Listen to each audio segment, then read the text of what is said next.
തെരഞ്ഞെടുപ്പുമായി ബന്ധപ്പെട്ടുള്ള ഇസ്ലാഹി ആരംഭിക്കുകയാണ്. നമ്മുടെ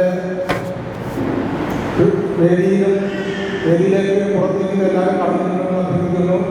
പ്രസിഡന്റിലേക്ക് തെരഞ്ഞെടുപ്പുള്ള എല്ലാവരും ആ പ്രസിഡന്റിലേക്ക് വന്നിട്ടുണ്ടെന്ന് അഭ്യർത്ഥിക്കുന്നു.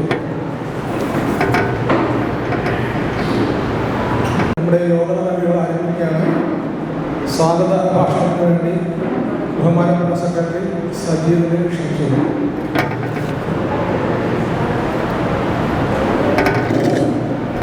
അൽഹംദുലില്ലാഹി റബ്ബിൽ ആലമീൻ വസ്സലാത്തു വസ്സലാമു അലാ റസൂലില്ലാഹി വഅലാ ആലിഹി വസഹ്ബിഹി അജ്മഈൻ. ബഹുമാനപ്പെട്ട അധ്യക്ഷൻ എസ് എം ഷമീർ, ഈ യോഗത്തിൻ്റെ ഉദ്ഘാടകൻ കെ പി നൗഷാദ്, ഈ യോഗത്തിൽ വിഷയം അവതരിച്ച് സംസാരിക്കുന്ന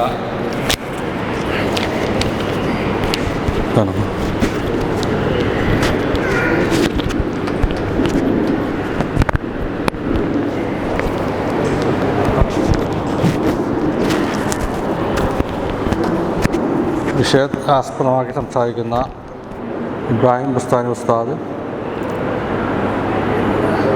രണ്ടാമത്തെ ക്ലാസ് നയിക്കുന്ന ഷഹീർ ഫാറൂഖി, മറ്റ്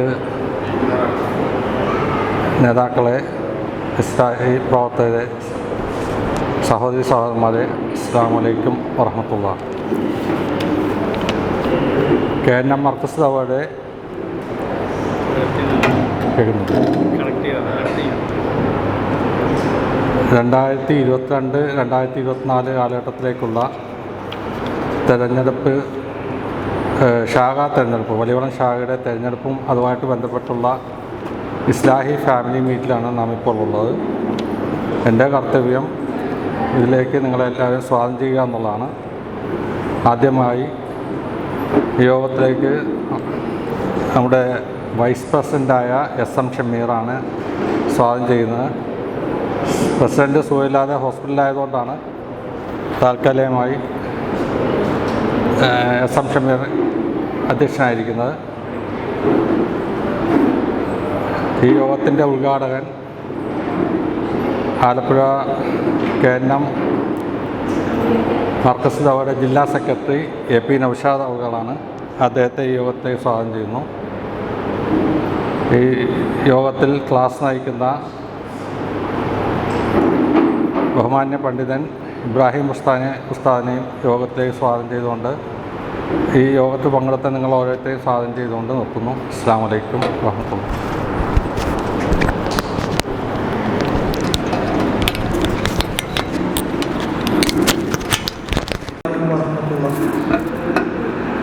KNM മർക്കസ് ദഅവ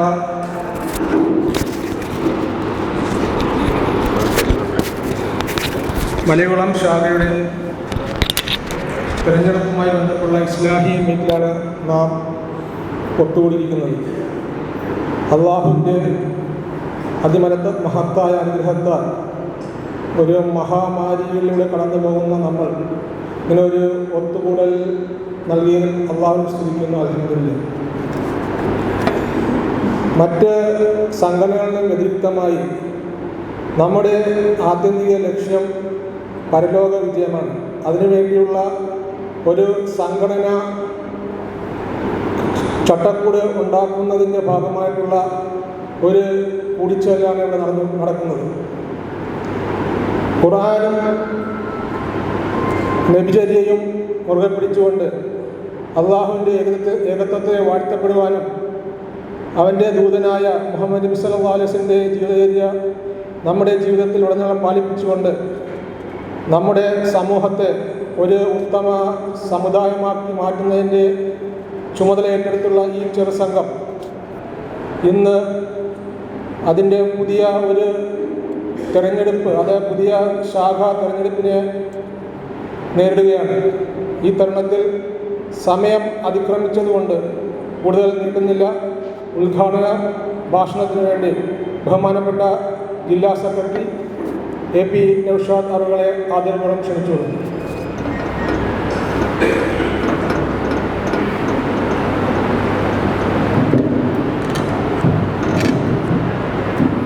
അസ്സലാമു അലൈക്കും. അൽഹംദുലില്ലാഹ് വസ്സലാത്തു വസ്സലാമു അലാ റസൂലിൽ അമീൻ വഅലാ ആലിഹി വസഹ്ബിഹി അജ്മഈൻ. അമ്മാ ബഅദ്.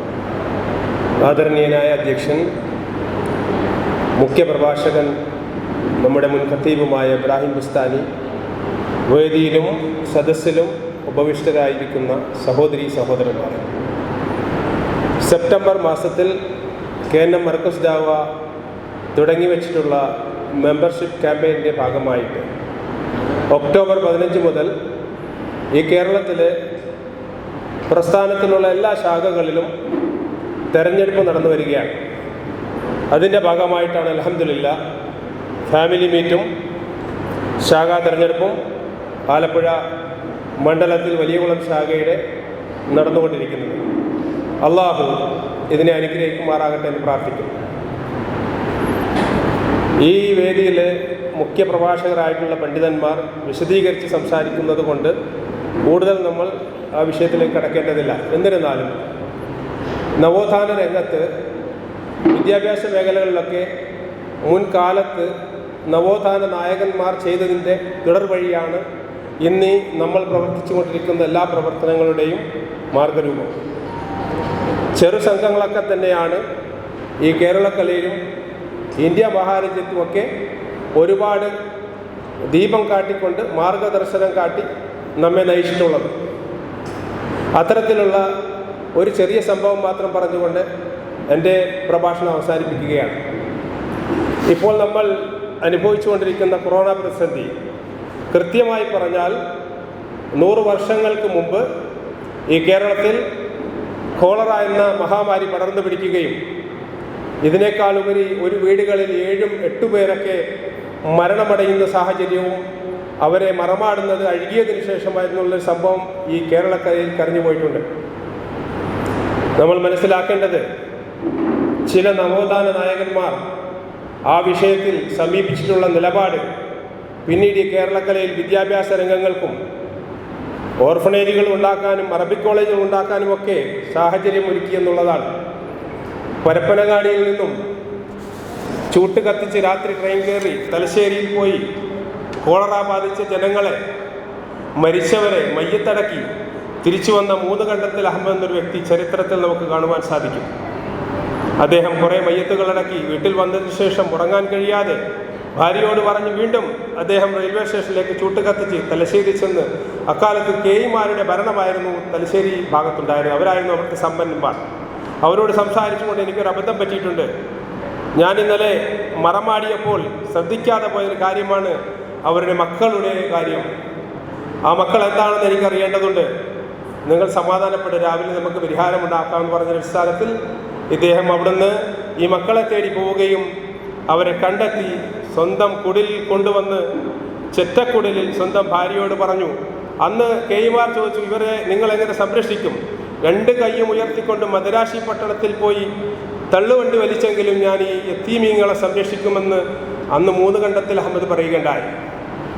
അതിൻ്റെ പ്രതിഫലനം നമ്മൾ മനസ്സിലാക്കേണ്ടത്, ഇദ്ദേഹം ഈ കുട്ടികളെ ഈ വീട്ടിൽ കൊണ്ടുവന്ന് ചെറ്റപ്പുരയിൽ ഭാര്യയോട് പറഞ്ഞു കഞ്ഞി വെച്ചു കൊടുക്കുമെന്ന് പറഞ്ഞുകൊണ്ട് അവരെ സംരക്ഷിച്ച് ഇന്ന് തലയുയർത്തി നിൽക്കുന്ന PSMO orphanage, Bokkar Sahib memorial orphanage എന്ന് പറയുന്ന ഇദ്ദേഹത്തിൻ്റെ വീടിരിക്കുന്ന പ്രദേശത്താണ്. അത് പറയാൻ കാരണം, ചെറു സംഘങ്ങൾ തുടങ്ങി വെച്ചതൊക്കെ നാം അനുഭവിക്കുകയാണെന്ന്. വിദ്യാഭ്യാസ രംഗത്തും യത്തീം സംരക്ഷണത്തിനും മതബോധത്തിനുമൊക്കെ മർക്കസ് ദാവ ഊന്നൽ നൽകുന്ന ആ മേഖലയിലൊക്കെ സജീവമാവുകയും അതിനുള്ള ഒരു പ്രയാണം ഇവിടെ നിന്ന് ആരംഭിക്കട്ടെ എന്ന് മാത്രം നിങ്ങളെ ഉണർത്തിക്കൊണ്ട് ഔപചാരികമായി ബിസ്മില്ലാഹിർ റഹ്മാൻ എന്ന നാമത്തിൽ ഉദ്ഘാടനം ചെയ്തതായി പ്രസ്താവിക്കുന്നു. അസ്സലാമു അലൈക്കും വറഹ്മത്തുള്ളാഹി.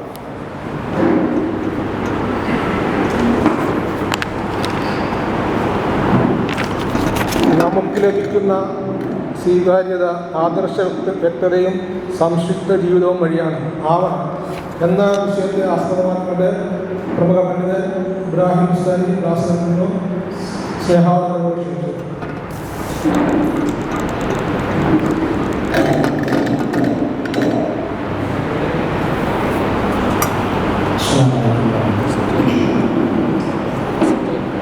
അൽഹംദുലില്ലാഹി റബ്ബിൽ ആലമീൻ.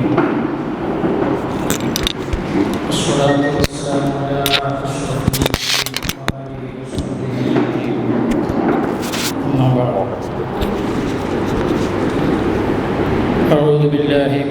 الشيطان الرجيم بسم الله الرحمن الرحيم قل هذه سبيلي أدعو إلى الله على بصيرة أنا ومن اتبعني وسبحان الله وما أنا من المشركين. സ്നേഹപ്പെട്ട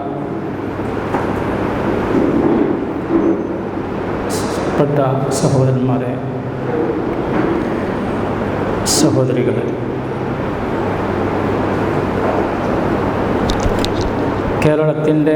കേരള മുസ്ലിംകളുടെ നവോത്ഥാന സംരംഭവും ശബ്ദവുമായ മുജാഹിദ് പ്രസ്ഥാനത്തിൻ്റെ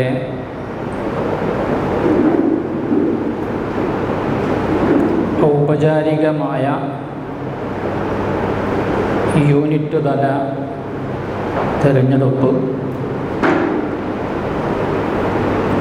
കേരളത്തിൽ അങ്ങോളം ഇങ്ങോളം നടന്നുകൊണ്ടിരിക്കുന്ന ഒരു പശ്ചാത്തലത്തിലാണ് നമ്മൾ. ഏകദേശം 40 ദിവസത്തോളം നീണ്ടു നിന്ന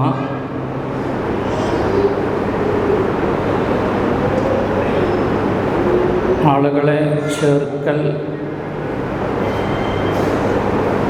പദ്ധതി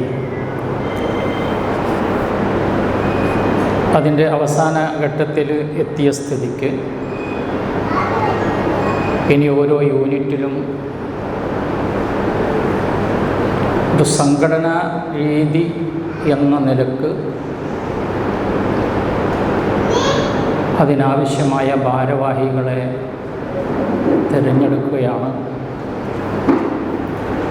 ഇനി നമുക്ക് നിർവഹിക്കാനുള്ളത്.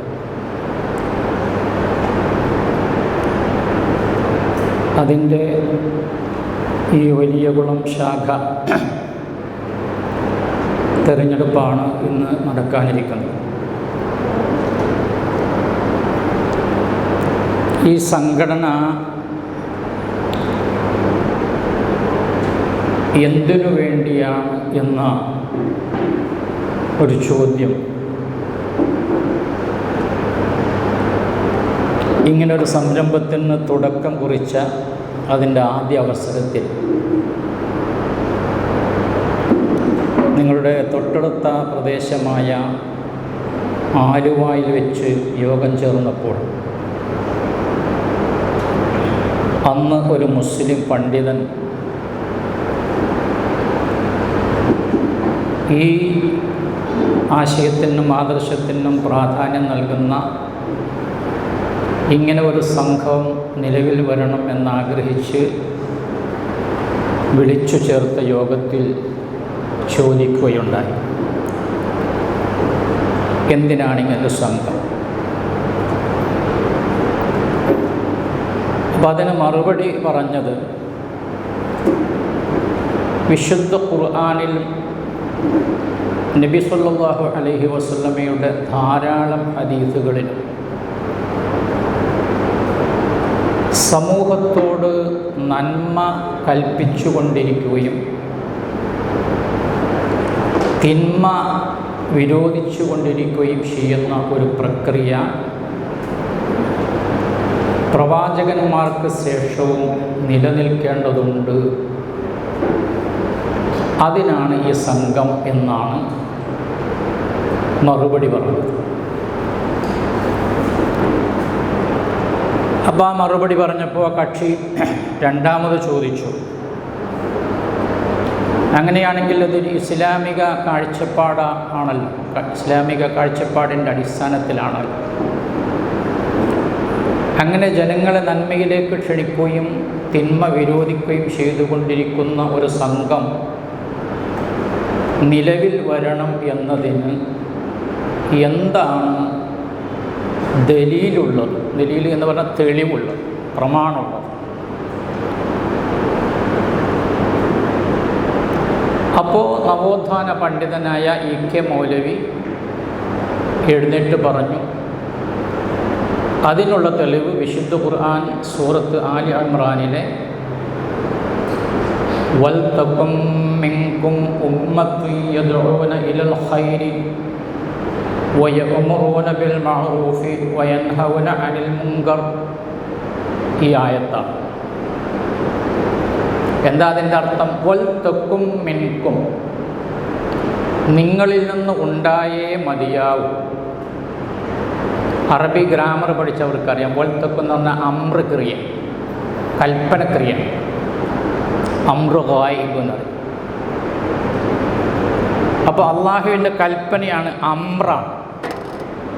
വൽതകുൻ, അതാ നൂനിന് സുക്കൂന് വരാൻ കാരണം.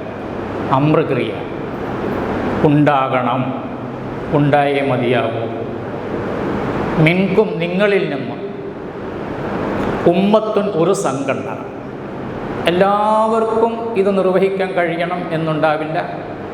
എല്ലാവരും അത് നിർവഹിച്ചു കൊണ്ടിരുന്നാൽ അവരുടെ ഐഹിക ജീവിതത്തെ അത് ബാധിക്കാനും സാധ്യതയുണ്ട്.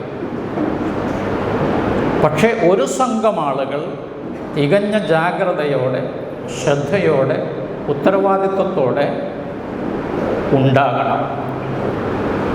എന്നിട്ട് അവരെന്ത് ചെയ്യണം?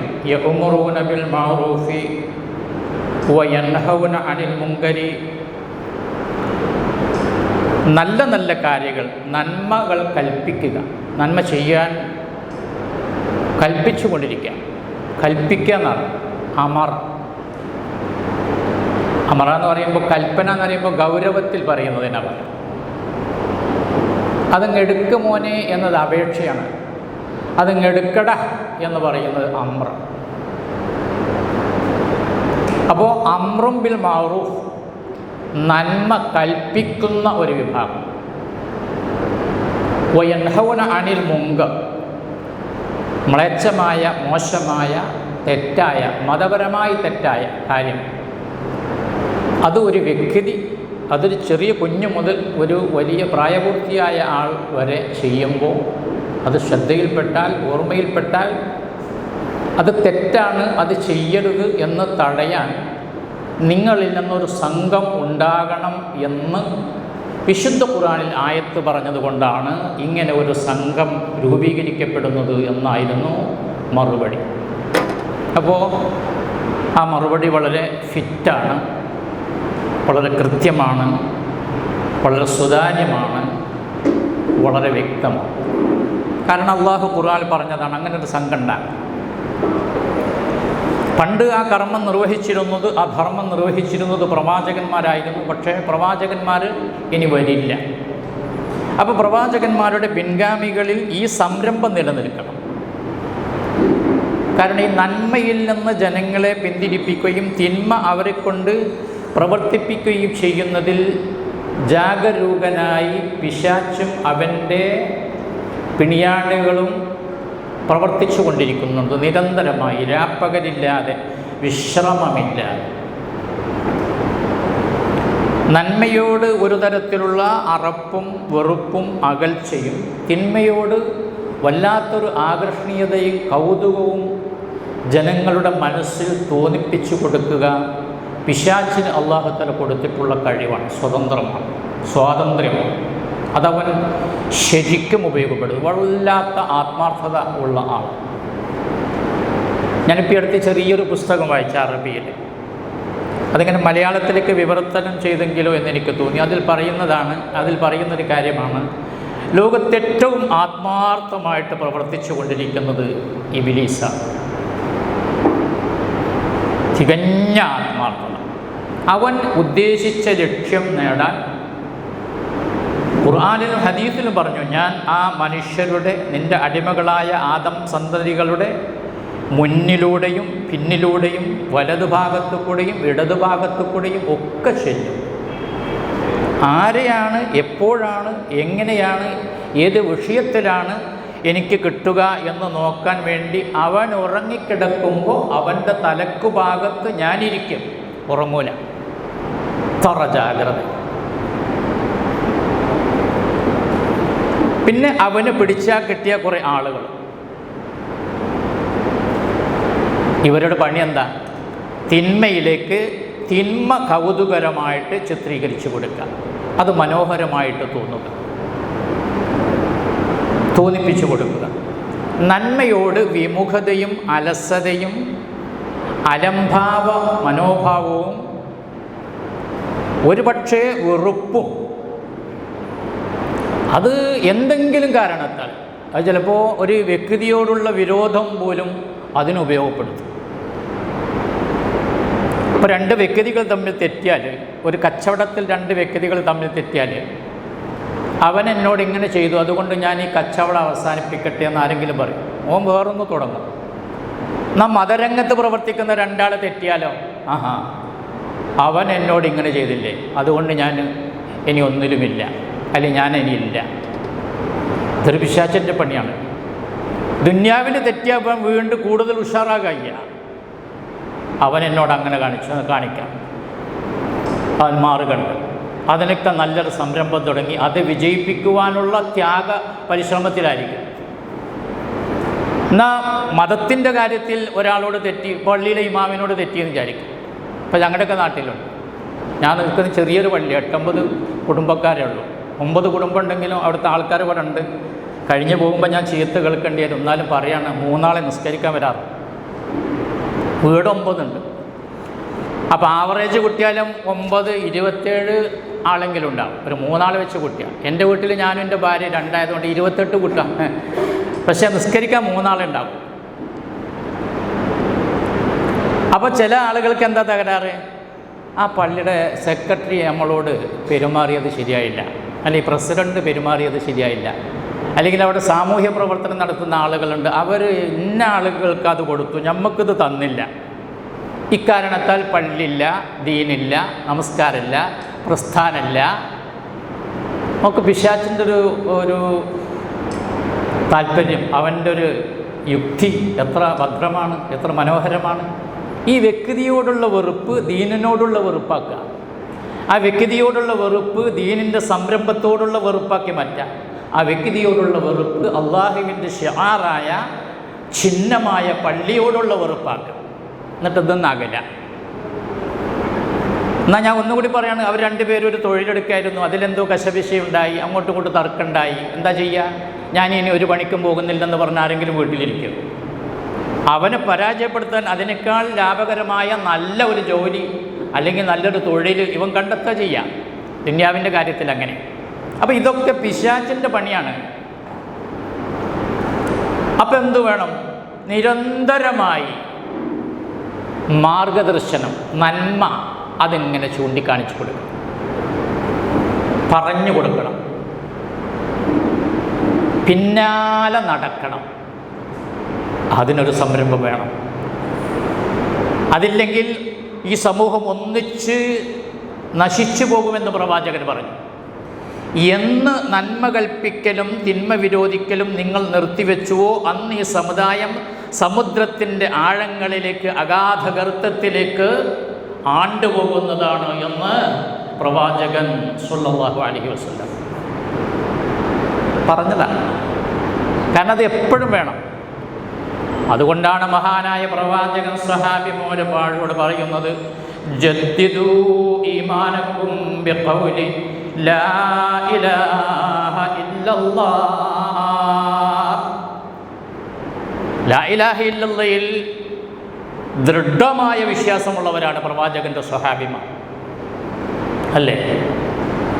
എന്നിട്ടും പ്രവാചകൻ എന്താണ് പറയുന്നത്? ജദ്ദിദൂ ഈമാനക്കും, നിങ്ങൾ നിങ്ങളുടെ വിശ്വാസത്തെ പുതുക്കിയെടുക്കണം, അതിനെ മാലിന്യങ്ങളിൽ നിന്ന് മുക്തമാക്കിയെടുക്കണം, സ്ഫുടം ചെയ്തെടുക്കണം, അതിനെ പുതിയതാക്കി എടുക്കണം. ജദീദ് എന്ന പുതിയതാക്കി എടുക്കണം. അതിൽ കറ വരാം, അതിൽ മാലിന്യങ്ങൾ വരാം, അതിൽ അബദ്ധങ്ങൾ വരാം, അതിൽ ദുർബലതകൾ വരാം, അതിൽ അവ്യക്തതകൾ വരാം, അതിൽ അപകടങ്ങൾ വരാം. അതുകൊണ്ട് ജദ്ദിദൂ ഈമാനക്കും, ഈമാനിനെ പുതുക്കിക്കൊണ്ടിരിക്കണം, ഈമാൻ ആവർത്തിച്ചു കൊണ്ടിരിക്കണം, ഈമാനിനെ സ്ഫുടം ചെയ്തുകൊണ്ടിരിക്കണം, ഈമാനിനെ ശക്തിപ്പെടുത്തിക്കൊണ്ടിരിക്കണം. ബിഖൗലി ലാ ഇലാഹ ഇല്ലല്ലാഹ്, ലാ ഇലാഹ ഇല്ലല്ലാഹ് എന്ന വാക്ക് പറഞ്ഞുകൊണ്ടും പ്രബോധനം ചെയ്തുകൊണ്ടും, പറഞ്ഞുകൊണ്ടും പ്രബോധനം ചെയ്തുകൊണ്ടും അഷ്ഹദു അല്ലാ ഇലാഹ ഇല്ലല്ലാഹ്. നമ്മളെന്താ പഠിച്ചത്? സുന്നി മദ്രസയിലൊക്കെ ഞാനൊക്കെ പഠിച്ചത്, നമ്മളൊക്കെ പഠിച്ചത് കറക്റ്റാണ് അതിൻ്റെ അർത്ഥം. അല്ലാഹു അല്ലാതെ ആരാധനക്കർഹനായി മറ്റാരുമില്ലെന്ന് മനസ്സിലുറപ്പിച്ച് നാവുകൊണ്ട് വെളിവാക്കി പറയുന്നു. കണ്ടോ?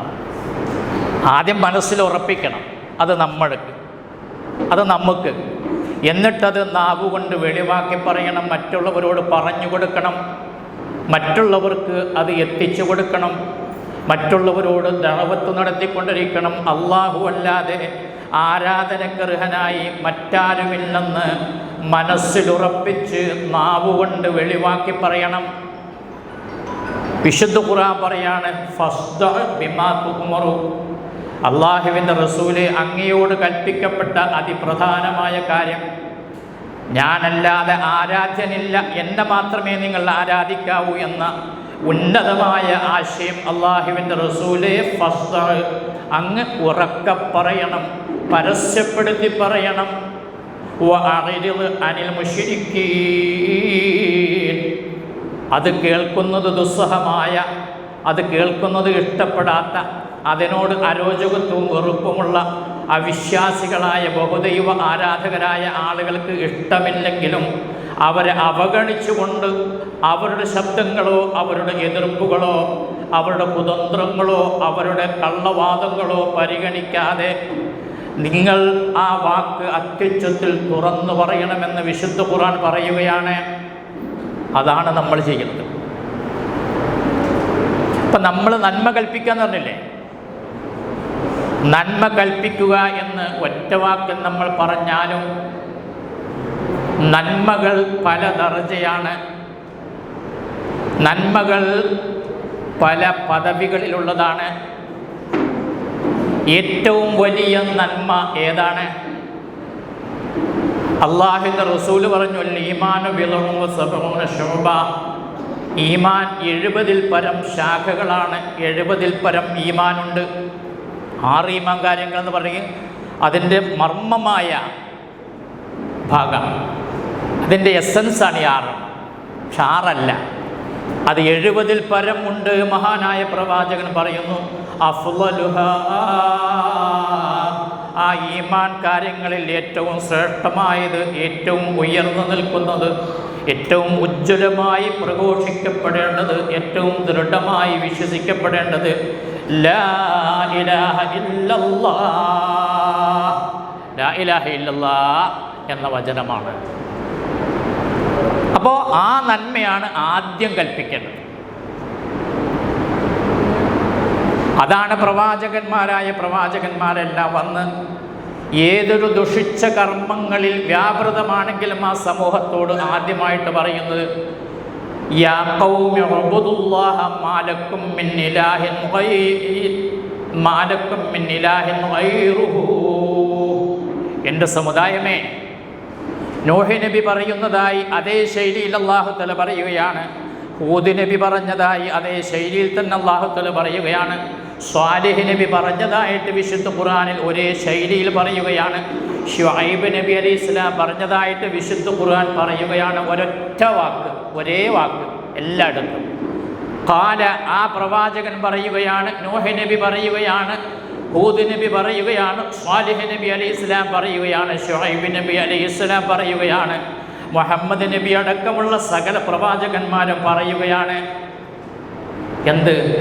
യാ ഖൗമി, എൻ്റെ നാട്ടുകാരെ, എൻ്റെ കുടുംബക്കാരെ, എൻ്റെ ബന്ധുമിത്രാദികളെ, എൻ്റെ സഹപാഠികളെ, എൻ്റെ രാജ്യക്കാരെ, മാലക്കും മിൻ ഉഅ്ബുദുല്ലാഹ, നിങ്ങൾ അല്ലാഹുവിനെ മാത്രം ആരാധിക്കണമേ.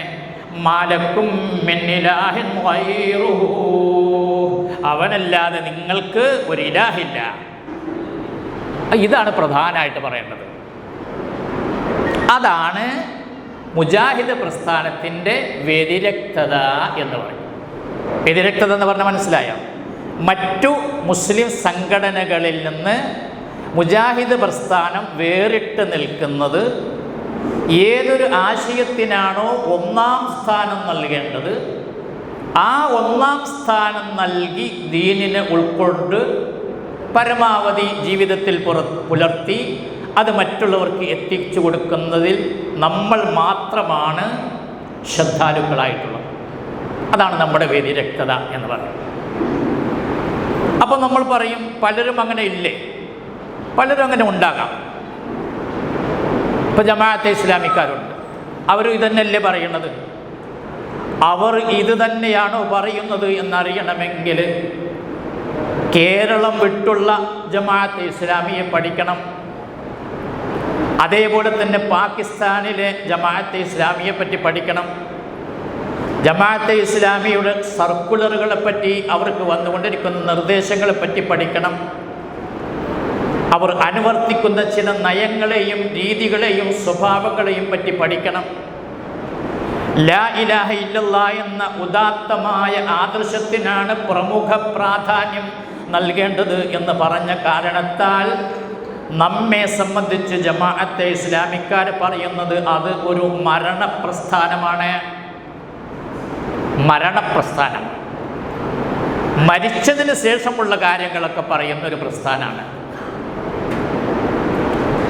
ജീവിച്ചിരിക്കുന്ന മനുഷ്യൻ്റെ ജീവൽ ഗന്ധിയായിട്ടുള്ള അവൻ്റെ അടിസ്ഥാനപരമായ പരിസ്ഥിതിയുമായി ബന്ധപ്പെട്ട, പരിതസ്ഥിതിയുമായി ബന്ധപ്പെട്ട, രാഷ്ട്രീയപരമായി ബന്ധപ്പെട്ട, സാമൂഹ്യമായി ബന്ധപ്പെട്ട, സാമ്പത്തികമായി ബന്ധപ്പെട്ട, അതുപോലെ തന്നെ കുടുംബപരമായി ബന്ധപ്പെട്ട, മനുഷ്യൻ്റെ പച്ചയായ യാഥാർത്ഥ്യവുമായി ബന്ധപ്പെട്ടതൊന്നും മുജാഹിദുകളായ ആളുകൾക്ക് പറയുവാനില്ല. അവർക്ക് മരണപ്പെട്ടതിന് ശേഷമുള്ള കാര്യമാണ് പറയാനുള്ളത്.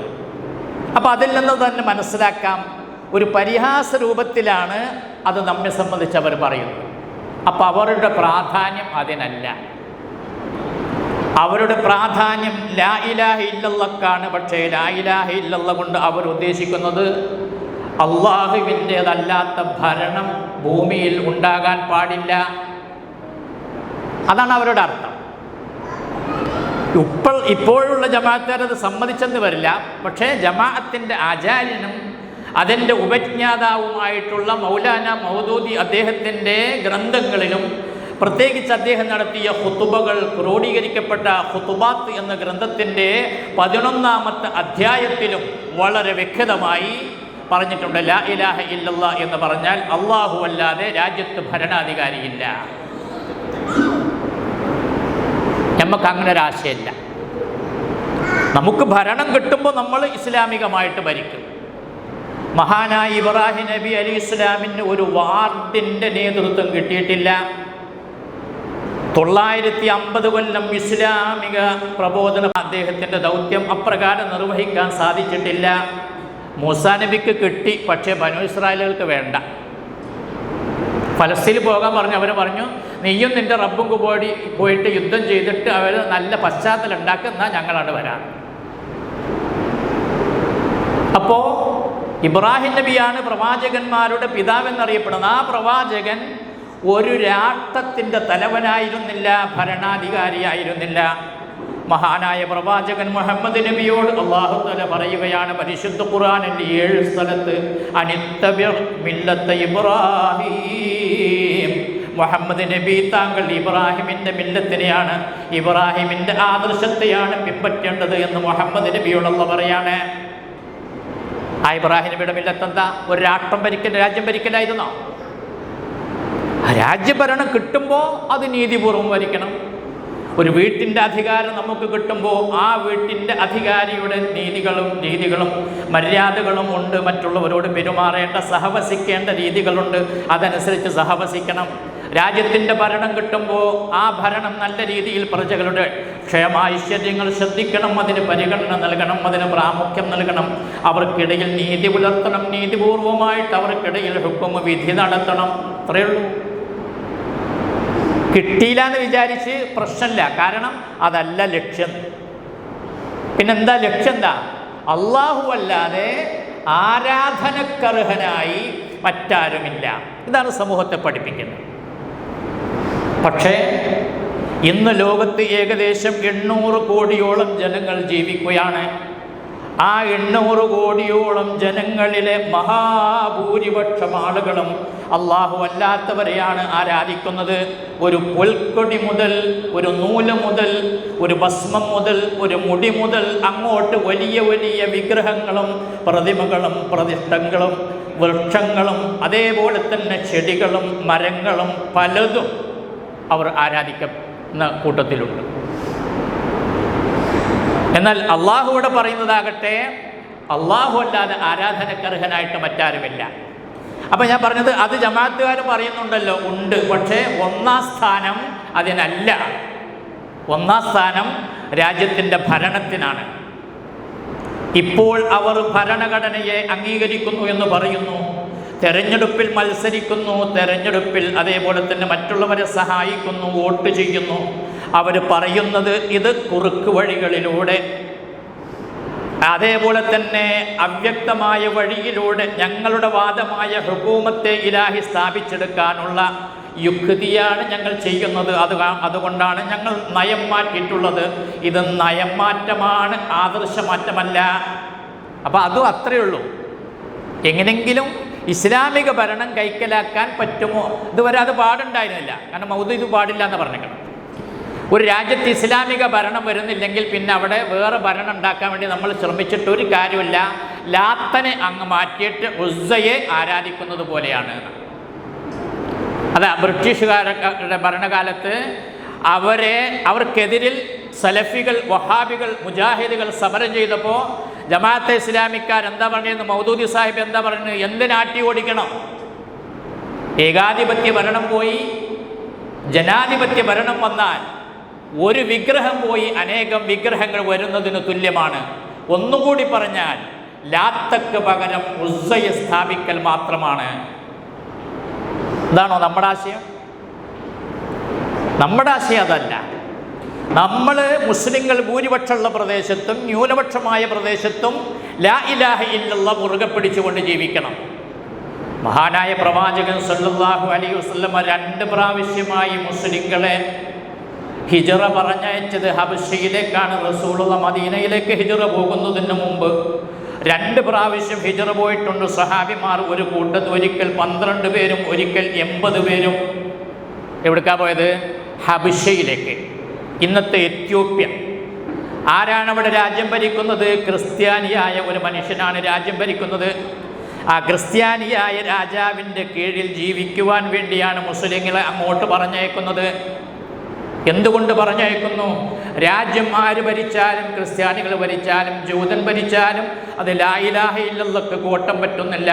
മക്കയിൽ നിങ്ങൾ താമസിച്ചാൽ ലാ ഇലാഹ ഇല്ലല്ലാഹ്ക്ക് അനുസരിച്ച് ജീവിക്കാൻ നിങ്ങളെ ഈ നാട്ടുകാർ സമ്മതിക്കുകയില്ല. നിങ്ങളെ അവർ ദ്രോഹിക്കും, മർദ്ദിക്കും, പീഡിപ്പിക്കും, കൊലപ്പെടുത്തും. അതുകൊണ്ട് നിങ്ങൾക്ക് സമാധാനം നൽകുന്ന, ആശ്വാസം നൽകുന്ന, നിങ്ങൾക്ക് സംരക്ഷണം നൽകുന്ന അബീസീനിയയിലേക്ക് പോയിക്കൊള്ളുക. അതാണ് ഇസ്ലാമിൻ്റെ കാഴ്ചപ്പാട്.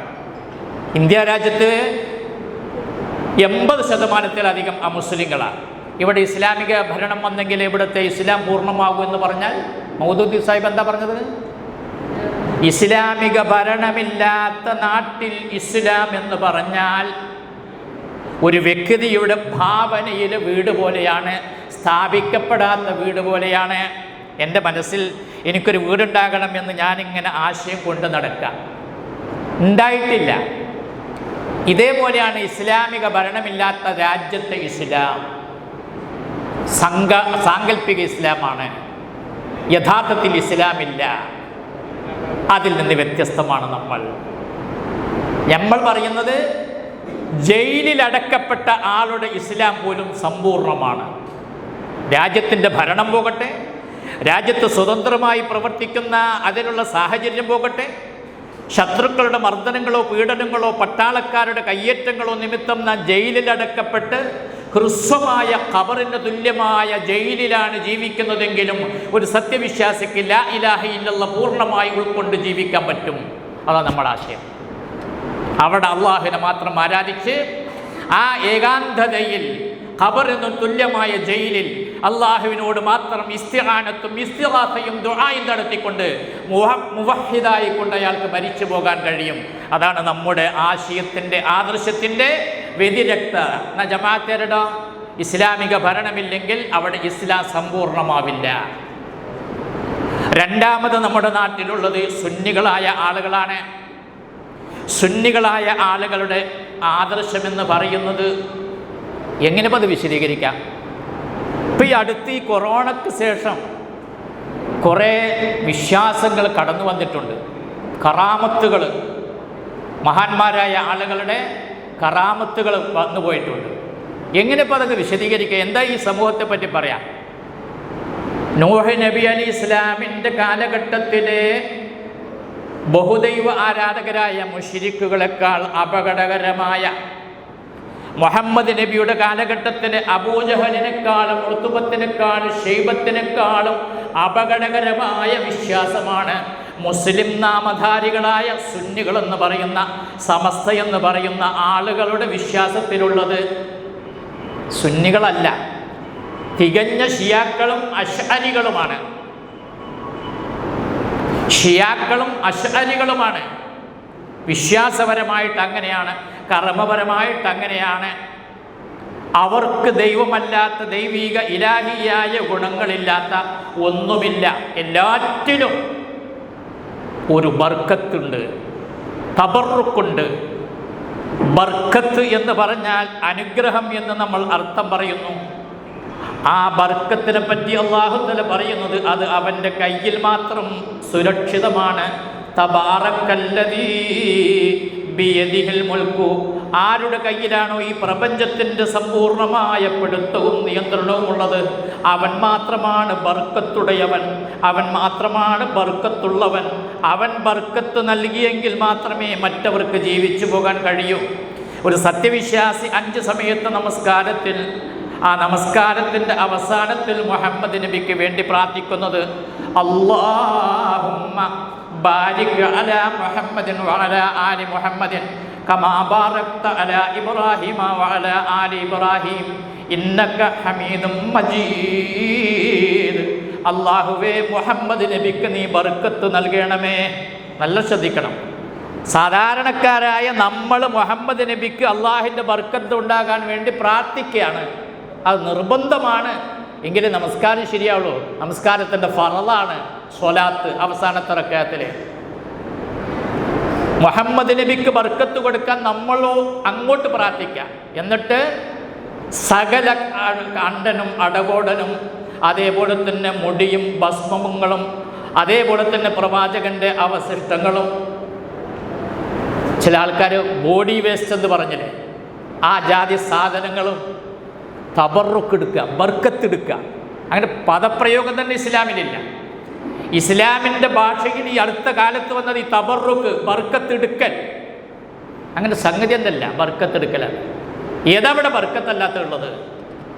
ആകാശത്തു നിന്ന് ഇറക്കുന്ന മഴയെപ്പറ്റി അല്ലാഹു തആല എന്താണ് പറഞ്ഞത്?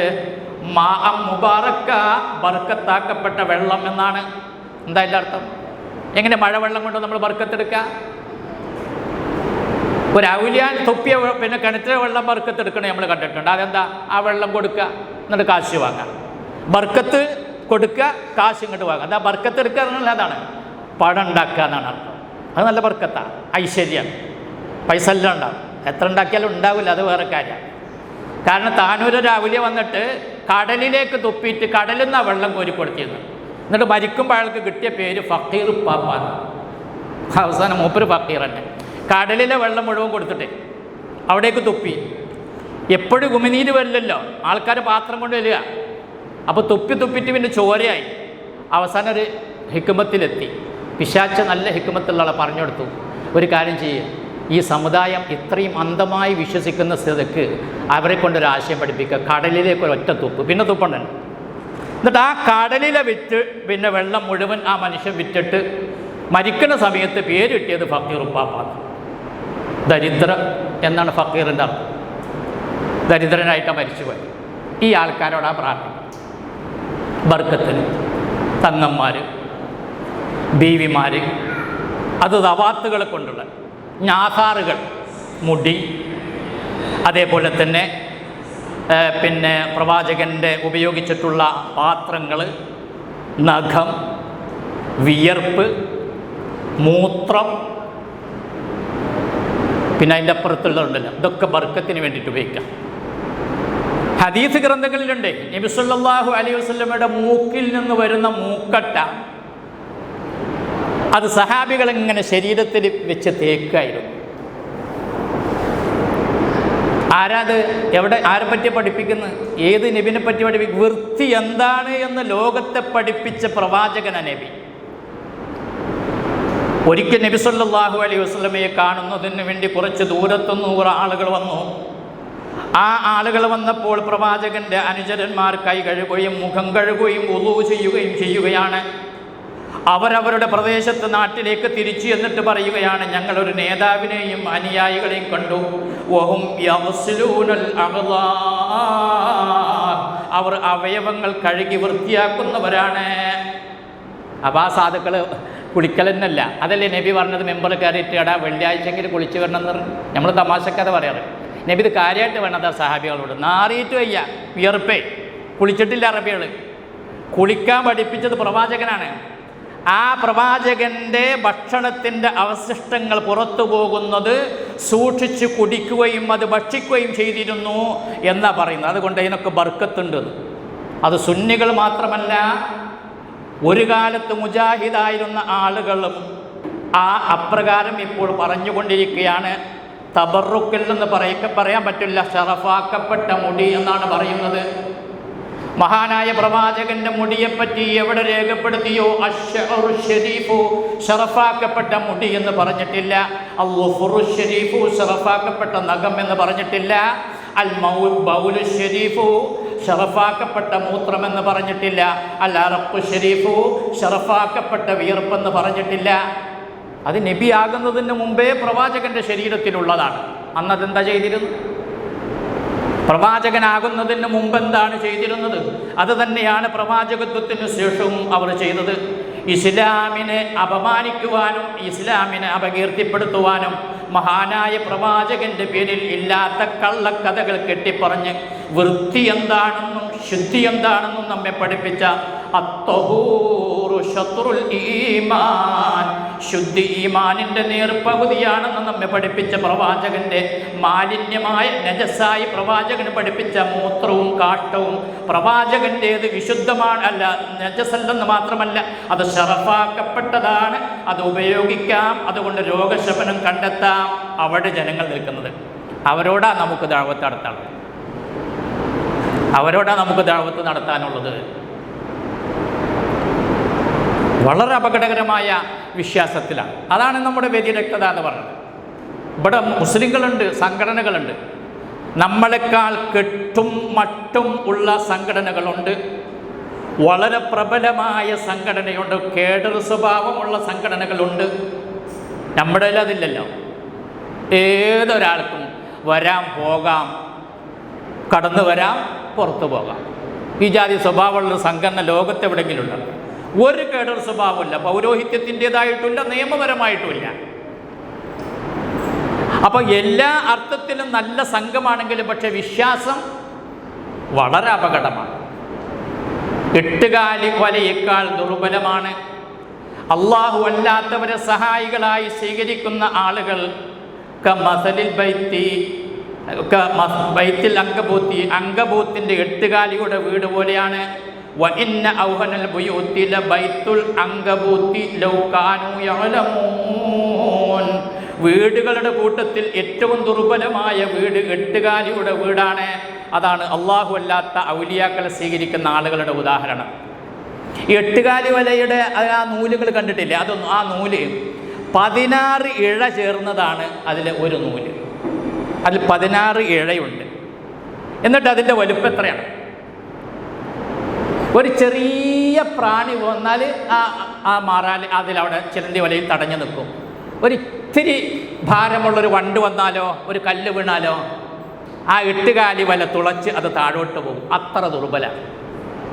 അതിനെയാണ് ഈ പ്രപഞ്ചത്തിൻ്റെ സൃഷ്ടികർത്താവായ അള്ളാഹുവിനെ കാണുന്നത് പോലെ കാണുന്നു. അള്ളാഹുവിൻ്റെ ഔലിയാക്കന്മാരുടെ മഹത്വം എന്ന് പറഞ്ഞിട്ട് അവരെയാണ് നമുക്ക് നന്നാക്കേണ്ടത്. എന്തുകൊണ്ടാണ് മുജാഹിദുകൾ നന്നാകാത്തത് എന്നറിയാമോ? മുജാഹിദുകൾ നന്നാകാത്തത് മുജാഹിദുകൾ ഏറ്റെടുത്ത ദൗത്യത്തിൻ്റെ മഹത്വത്തെപ്പറ്റി അവർക്കറിയാത്തത് കൊണ്ട്. ഞാൻ വ്യക്തമായിട്ട് വല്ല, അല്ലെങ്കിൽ നമ്മൾ വെറുതെ ഇരിക്കൂല. ഇത് നമുക്ക് ശരിക്കും നമ്മളെന്താണ് ചെയ്യുന്നത് എന്ന് നമുക്ക് ബോധ്യപ്പെട്ടാൽ നമുക്ക് ഇരിക്കാൻ കഴിയില്ല, കിടക്കാൻ കഴിയില്ല, വിശ്രമിക്കാൻ കഴിയില്ല, ഒഴിഞ്ഞു നിൽക്കാൻ കഴിയില്ല, മാറ്റി വെക്കാൻ കഴിയില്ല. കാരണം അത്ര അപകടകരമായ വിശ്വാസത്തിലാണ് നമ്മുടെ സമൂഹം, നമ്മുടെ സമുദായം പെട്ടുപോയിട്ടുള്ളത്. എല്ലാം ബർക്കത്താക്കപ്പെട്ടത്. മുടി, പൊടി, വടി, എന്താഞ്ഞില്ലാത്തത്. മുഹമ്മദ് ഇവിടെ മുടിയാണെന്ന് പറഞ്ഞിട്ട് കുറച്ച് മുടി ഇവിടെ കൊണ്ടുവന്നത് 72 സെൻറ്റിമീറ്റർ നീളത്തിൽ. അതായത് ആ മുടി ഇങ്ങനെ ചീകി മുൻവശത്തുനിന്ന് ചീകിട്ടാൽ നബിയുടെ പുറത്തിൻ്റെ പകുതി ഭാഗം വരണ്ട. അങ്ങനെ മുഹമ്മദ് നബി മുടി വളർത്തു. ഒരിക്കലൊരു സഹാബി റസൂലുള്ളാഹിൻ്റെ അടുക്കൽ വന്ന്, ഇസ്ലാമേ ആയിട്ടുള്ളൂ, കാര്യങ്ങളൊന്നും വേണ്ടത്ര പഠിച്ചിട്ടില്ല. അപ്പോൾ അന്നത്തെ ഹിപ്പിയ മുടി ഇങ്ങനെ ഇങ്ങോട്ട് ഇറക്കി. അപ്പോൾ നബി ചെവിൻ്റെ ഈ തൊട്ടിലിങ്ങനെ കാണിച്ചു കൊടുത്തിട്ട് ഇങ്ങനെ കൊണ്ടുപോയിട്ട് ഇങ്ങനെ നിൻ്റെ മുടിയുണ്ട് പഠിച്ചിട്ട് ഇങ്ങോട്ട് വാന്ന്. അവിടെ നിന്ന് പഠിച്ചു വന്നപ്പോൾ റസൂലുള്ളാഹി എപ്പോഴാണ് നല്ലൊരു മനുഷ്യനായത്. പക്ഷേ ഇയാൾ കൊണ്ടുവന്ന മുടിക്കോ 72 സെൻറ്റിമീറ്ററാണ്, 2 അടി നീളം. മുഹമ്മദ് നബിയുടേതാണ്. നിറം വെളുപ്പ് കലർന്ന ചുവപ്പ് കലർന്ന വെള്ള. റസൂലുള്ളാഹിൻ്റെ മുടിയെപ്പറ്റി പറഞ്ഞത് എന്താ? ഷദീദു സവാദി ശരീരീൻ, കറുത്ത മുടിയാണ് നബിയുടേത്. വഫാത്താകുമ്പോൾ താടിയിലും തലയിലുമായിട്ട് 18 മുടിയാണ് നരച്ചതുള്ളത്. 63-ാമത്തെ വയസ്സിലാണ് റസൂലുള്ളാഹി വഫാത്തായത്. അറബി മാസപ്രകാരം. ഇംഗ്ലീഷ് മാസപ്രകാരം 58 വയസ്സായിട്ടുണ്ടാവും, അല്ലെ 59 വയസ്സായിട്ടുണ്ടാവും. അപ്പളാ മരിക്കണേ. 18 മുടിയെ നരച്ചിട്ടുള്ളൂ, ബാക്കിയെല്ലാം നല്ല കറുത്ത മുടിയാണ്. പക്ഷെ മൊയ്ലിൽ കൊടുക്കുന്നതോ ചുവപ്പ് കലർന്ന വെളുത്ത നിറത്തിലുള്ള മുടി. കാരണം മദ്രസയിൽ ചെറുപ്പത്തിൽ സമസ്തക്കാർ പഠിപ്പിച്ചിരുന്നു മുഹമ്മദ് നബിയുടെ നിറം ചുവപ്പ് കലർന്ന് വെളുപ്പാണ്. അപ്പോൾ മുടി അങ്ങനെയാണെന്ന് മൊയ്ലിയർ വിചാരിച്ച് അങ്ങനെയാണ് കൊടുത്തത്. ഏതോ യൂറോപ്യൻ പെണ്ണുങ്ങൾ വന്നിട്ട് ബോംബെയിൽ മുടി വെട്ടിച്ചതാ കേരളത്തിലേക്ക് വരുമ്പോൾ മുടിയില്ലാതെ വരാൻ വേണ്ടിയിട്ട്. അതാണ് ഈ കൊടുത്ത് വിൽക്കുന്നത് വെള്ളത്തിലിട്ടിട്ട്. ആ സമൂഹത്തെ നമുക്ക് നന്നാക്കാനുള്ളത്. ലാറ്റും മുസ്ലിം മനാത്തും ഇബ്രാഹിം നബി ഇസ്മായിൽ നബി അല്ല. അവർക്കൊക്കെ ഒരു വ്യക്തിത്വം ഉണ്ടല്ലോ. എന്താണുള്ളത്? അപ്പോൾ അതാണ് നമ്മുടെ പ്രത്യേകത, അതാണ് നമ്മുടെ വ്യതിരിക്തത. ഇപ്പോൾ മുജാഹിദ് പ്രസ്ഥാനത്തിൽ ചില ആളുകൾ അള്ളാഹുവിൻ്റെ കഴിവ് അന്ധമായ ചില വസ്തുക്കൾക്ക് വകവെച്ച് കൊടുക്കുന്നു. അന്ധവും മൂകവുമായ വസ്തുക്കൾക്ക്. അതായത് ഇസ്ലാമിനൊരു കാഴ്ചപ്പാടുണ്ട്. അതെന്താ അറിയോ? വലാ തഖുഫു, നീ പിന്തുടരരുത്. മാ ലൈസ ലക ബിഹി ഇൽമുൻ, നിനക്ക് വ്യക്തമായി അറിവില്ലാത്തൊരു കാര്യത്തെ നീ പിന്തുടരരുത്.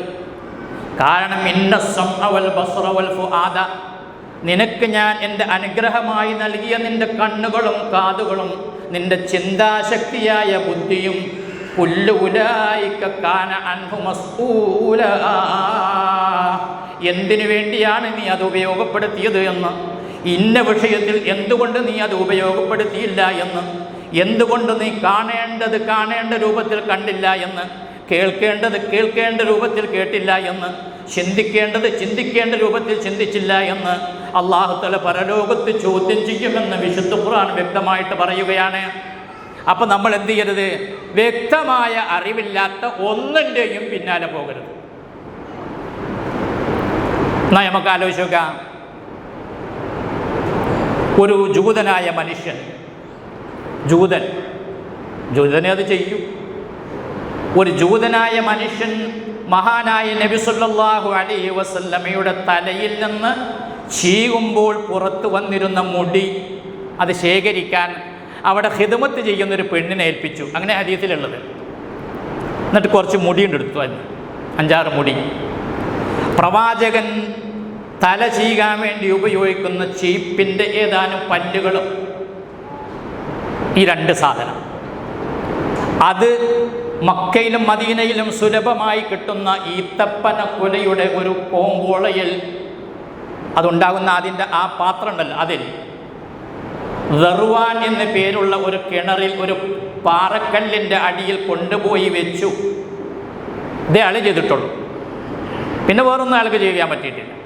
പിന്നെ വല്ല മന്ത്രകുന്തമൊക്കെ പറഞ്ഞിട്ടുണ്ടാവും, എന്താണെന്ന് ആർക്കും അറിയില്ല, വ്യക്തമായതൊന്നുമില്ല.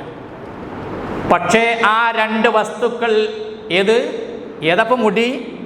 റസൂലുള്ളാഹിൻ്റെ മുടിയാണ്, ഇച്ചങ്ങായുടെ മുടിയല്ല, ഈ ജൂതൻ്റെ മുടിയല്ല. നബിയുടെ തലയിലെ മുടിയാണ് ശേഖരിച്ചത്. നബിയുടെ തല ചീകാൻ വേണ്ടി ഉപയോഗിക്കുന്ന ചീപ്പിൻ്റെ പല്ലാണ് ഉപയോഗപ്പെടുത്തിയത്. അത് രണ്ടും കൊണ്ടുപോയിട്ട് ദർവാൻ എന്ന ഒരു കിണറ്റിൽ, മറ്റൊരു ഹദീസിൽ ഒരു പാറക്കല്ലിൻ്റെ അടിയിൽ കൊണ്ടുപോയി വെച്ചപ്പോൾ നബി സല്ലല്ലാഹു അലൈഹി വസല്ലമക്ക് തോന്നുകയാണ്, അഫഅല ശൈഅ അം ലാ, അല്ല ഞാൻ ഇന്നിപ്പോൾ ഇന്നത് ചെയ്തോ അതോ ചെയ്തില്ലേ? ആകപ്പാടൊരു ക്രിക്ക്, തലക്ക് ലെവലില്ലായിക. ആർക്ക്?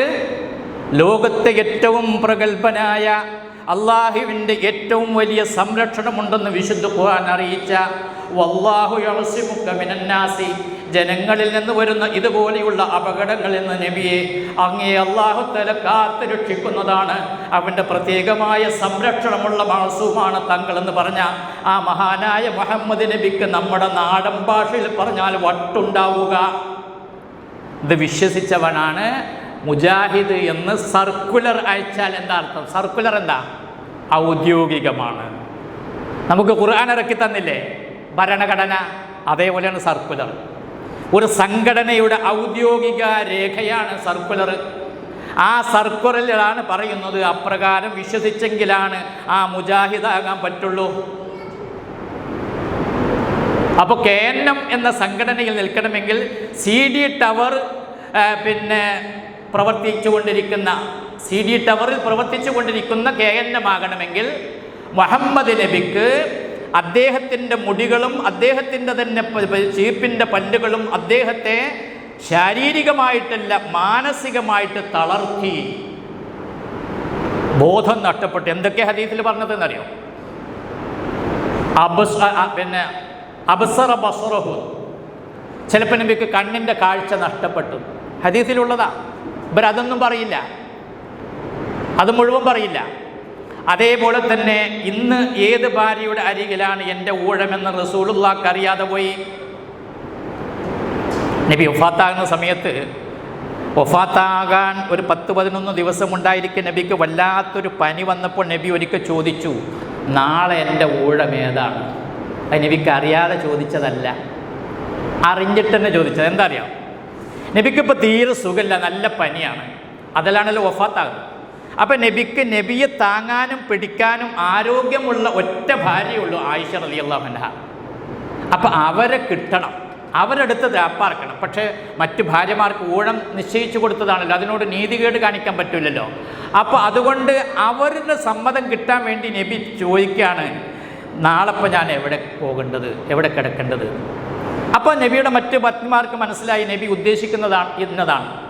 അവരെല്ലാവരും കൂടി യോഗം ചേർന്നുകൊണ്ട് റസൂലുള്ളാഹിയോട് പറയുന്നു, നബിയെ അങ്ങേക്ക് സുഖമില്ലാതായിരിക്കുകയാണ്, വല്ലാത്ത ക്ഷീണമാണ്, ശക്തമായ പനിയുണ്ട്, അതുകൊണ്ട് അങ്ങ് ആയിഷ റളിയല്ലാഹു അൻഹയുടെ വീട്ടിൽ വിശ്രമിച്ചു കൊള്ളുക, ഞങ്ങളുടെ അവസരം അങ്ങേക്ക് ഞങ്ങൾ ദാനമായി നൽകുകയാണ്. അത് വിവേകമില്ലാതെ പറഞ്ഞിട്ടല്ല. പക്ഷേ ഈ ജൂതൻ ചെയ്ത സിഹർ കാരണം നബിക്ക് തോന്നിയത്, ഞാൻ ഇന്നലെ ഇപ്പോൾ എവിടെ പോയത്, നാളെ ഞാൻ എവിടെ പോകേണ്ടത്, ഇന്ന് എവിടെയാണ് പോകേണ്ടത്. നമുക്കളിൽ അങ്ങനെ ഒരാൾക്കുണ്ടായാൽ, ഞാൻ ഇപ്പോൾ ഖത്തീബായിരിക്കുമ്പോൾ എനിക്ക് അങ്ങനെ ഒരു തോന്നിയാൽ, അല്ലെങ്കിൽ ഞാൻ ഇവിടെ പറയാണ്, ഞാൻ 2-3 കല്യാണം കഴിച്ചു എന്ന് വിചാരിച്ചു, കഴിക്കാതിരിക്കട്ടെ, അല്ല കഴിച്ചല്ലോ ഇടങ്ങറ് കണ്ടിട്ട് പറയാം, അല്ല അപ്പോൾ അങ്ങനെ കഴിച്ചെന്ന് വിചാരിക്കട്ടെ. അങ്ങനെ അപ്പോൾ എനിക്ക് തോന്നുകയാണ്, നിങ്ങളോട് ഞാൻ പറയും, ഞാൻ ഇപ്പോൾ ഇന്നലെ നഫീസാൻ്റെ അടുത്താണ് പോയി, ഫാത്തിമാൻ്റെ അടുത്താണ് പോയി, ഒരു ലെവൽ കിട്ടണില്ല, അടുത്ത ആഴ്ചക്കേക്ക് നിങ്ങൾ ഖത്തീബിനെ വേറെ നോക്കും. കാരണം എന്താ? അയാൾക്ക് സുഖമില്ല, ആകെ തലക്ക് പിരാന്തിരിച്ചേക്കണേ. ഇതല്ലേ നബി സല്ലല്ലാഹു അലൈഹി വസല്ലം പറ്റി പറയുന്നത്. ഇങ്ങനെ ഉണ്ടായി ഇവരുടെ വാപ്പാക്ക് നിങ്ങളൊന്ന് പറഞ്ഞു നോക്കാണി, മുഖത്തുനിന്ന് കയ്യണ്ട് പോരില്ല, നമ്മുടെ മുഖത്തുനിന്ന് ചോരണ്ട് വിട്ടു പോലെ വാപ്പാനെ പറ്റി പറഞ്ഞപ്പോൾ. എന്നാ റസൂലുള്ള പറയുന്നത് ലാ യുഅ്മിനു അഹദുക്കും ഹത്താ അകൂന അഹബ്ബ ഇലൈഹി മിൻ വാലിദിഹി വവലദിഹി വന്നാസി അജ്മഈൻ. നിങ്ങളുടെ മാതാപിതാക്കളെക്കാളും നിങ്ങളുടെ മക്കളെക്കാളും മുഴുവൻ മനുഷ്യരെക്കാളും ഞാൻ ഏറ്റവും ഇഷ്ടപ്പെട്ടവൻ ആയിത്തീരുന്നത് വരെ നിങ്ങൾ വിശ്വാസിയാവുകയില്ല. ആ റസൂലുള്ളക്ക് ഇങ്ങനെ മാനസികമായ ഭ്രാന്ത് ഉണ്ടായെന്ന് പറഞ്ഞപ്പോൾ സമ്മതിച്ചു കൊടുക്കാൻ ഒരു പ്രയാസം. എന്താ അങ്ങനെ ഉണ്ടായിക്കൂടെ? മുഹമ്മദ് നബി മനുഷ്യനല്ലേ? ചോദിക്കണം. മുഹമ്മദ് നബി മനുഷ്യനല്ലേ?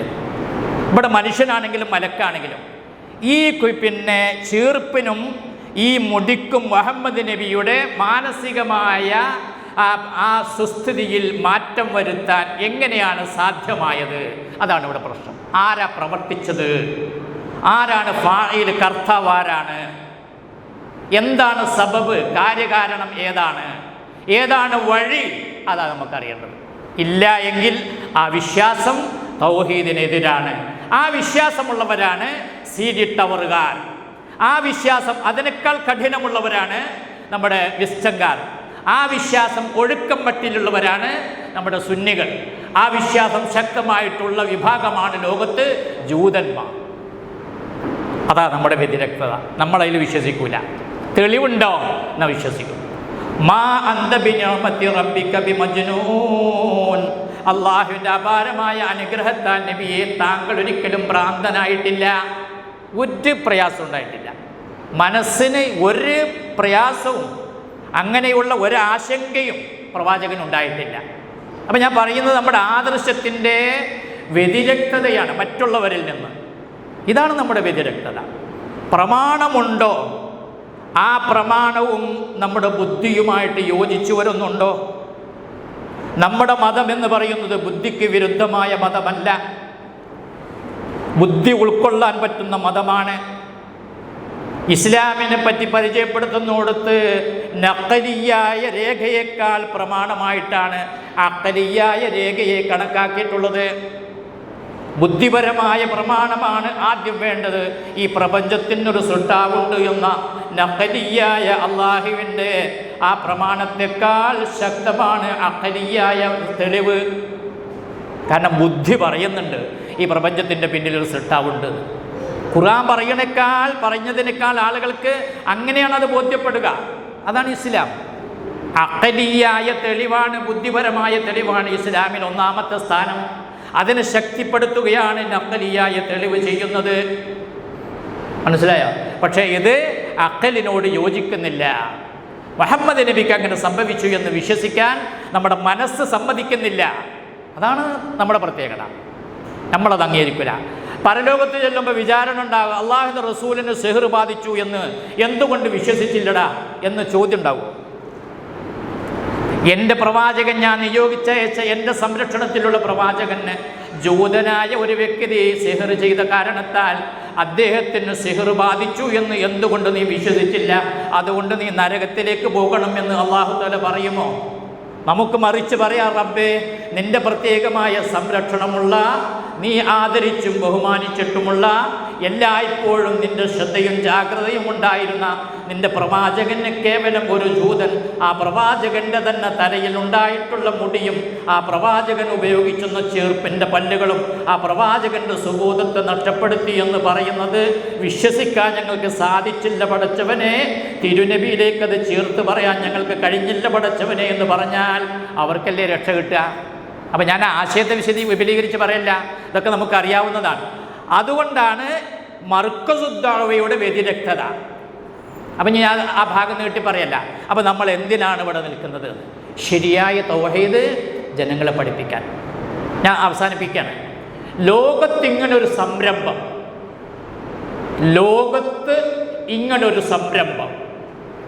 തൗഹീദ് പറയാനും പ്രചരിപ്പിക്കാനും അത് ആളുകളെ ബോധ്യപ്പെടുത്താനുമായിട്ട് ഒരു സംഘടിത സ്വഭാവത്തിലുള്ളൊരു സംരംഭം ലോകത്ത് കേരളത്തിൽ മുജാഹിദ് പ്രസ്ഥാനം മാത്രമാണ്.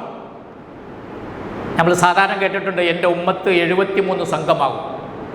ജൂതന്മാർ 71 ക്രിസ്ത്യാനികൾ 72 എൻ്റെ ഉമ്മത്ത് 73 നമ്മൾ കേട്ടിട്ടുണ്ട്. ഹദീസിൻ്റെ സുഹത്തിനെ പറ്റി എനിക്കറിഞ്ഞുകൂടാ. പക്ഷേ 73 കഴിഞ്ഞിട്ട് 73,000 വരുന്ന സംഘങ്ങളാണുള്ളത്. ആധികാരികമായി തന്നെ 2500-ൽ പരം ഇസ്ലാമിക സംഘടനകളാണ് ലോകത്ത് പ്രവർത്തിച്ചു കൊണ്ടിരിക്കുന്നത്. 2500-ലധികം ഇസ്ലാമിക സംഘടനകളിൽ കേരള നദ്വത്തുൽ മുജാഹിദീൻ എന്ന മർകസുദ് ദഅവ വിഭാഗമായ നമ്മളല്ലാതെ അള്ളാഹുവിൻ്റെ ഏകത്വത്തിന് ഊന്നൽ നൽകിക്കൊണ്ട് അവൻ മാത്രം ആരാധിക്കപ്പെടണം, അവൻ മാത്രം പ്രാർത്ഥിക്കപ്പെടണം, ഇസ്തിഗാത്ത് അവനോട് മാത്രമായിരിക്കണം, ഇസ്തിആനത്ത് അവനോട് മാത്രമായിരിക്കണം എന്നതിൽ കണിശതയും അത് ദഅവത്ത് നടത്തുകയും അതിൻ്റെ പേരിലുള്ള പീഡനങ്ങളും മർദ്ദനങ്ങളും പരിഹാസങ്ങളും ഒറ്റപ്പെടുത്തലുകളും ബഹിഷ്കരണങ്ങളും ഏറ്റുവാങ്ങുകയും അത് സന്തോഷിക്കുകയും ആനന്ദിക്കുകയും അഭിമാനിക്കുകയും ചെയ്യുന്ന ഒരു സംഘം ഈ കൊച്ചു സംഘമല്ലാതെ ലോകത്തെവിടെയുമില്ല. സൗദി അറേബ്യയിൽ പോലും ഇതിന് മാത്രമായിട്ടൊരു സംവിധാനമില്ല. നിങ്ങൾ നോക്കുകയാണെങ്കിൽ അവിടെയുള്ള പണ്ഡിതന്മാരെടുത്തോളി, ഷിർക്കില്ല, ശരിയാ, പക്ഷേ ഷിർക്കില്ലാത്തൊരു സമൂഹത്തെ സൃഷ്ടിച്ചെടുക്കാനുള്ള ഇങ്ങനെ സംഘടിതമായ ഒരു സംരംഭം സൗദി അറേബ്യയിൽ പോലുമില്ല. മുഹമ്മദ് നബി വന്ന നാട്ടിലില്ല, ഈ കേരളത്തിലാണ്. അപ്പോഴാണ് ഈ കൊച്ചു സംഘത്തിൻ്റെ മഹത്വം നമുക്ക് ബോധ്യപ്പെടുക.